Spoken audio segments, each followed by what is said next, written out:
Hey guys, gonna walk you through a quick how-to video on how to replace a shower head easily. Anyone can do it super fast. So this is a shower head that some company graciously sent us in exchange for an honest review.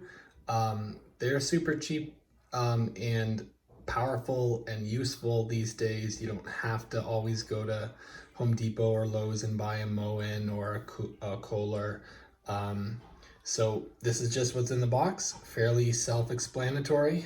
Wrapping the Teflon tape around the tube that comes out of the top of the wall. You have your pivot cup, and this goes down to attach to your hose, and then you screw the other side of the hose to your head. So I'll walk you through that process. So you normally have this pivot cup with these types, which can allow it to be tightened a little bit so it doesn't pivot as much. But the one you want to unscrew is this one up here.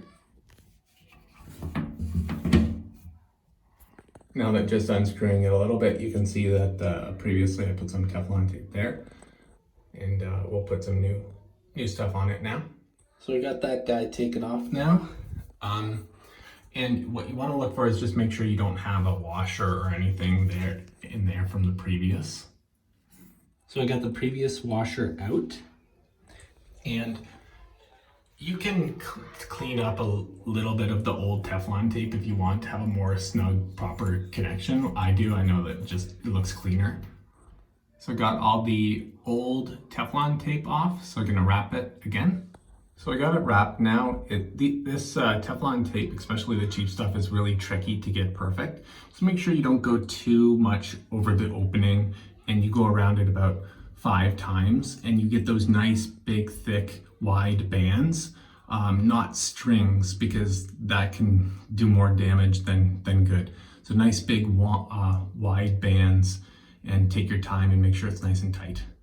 So you want to make sure you tighten it, but not too tight.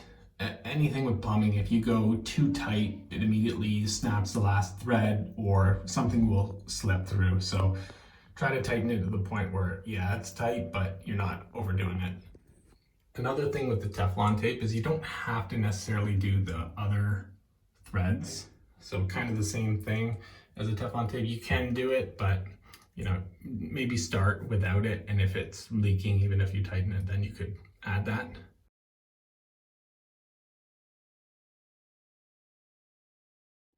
So for being able to move articulate the head back and forth, so we have like really, really high so it hits. So be able to push that down. It's not the one that you did in the first part with the threading. There's another one that you can kind of back off, and then it gives you more pivoting up and down ability. And there you have it. First time, no leaks. Just kind of check every connection, see if there's swelling or anything. Yeah, so it's super dry, even though the shower's running. Great, thanks so much.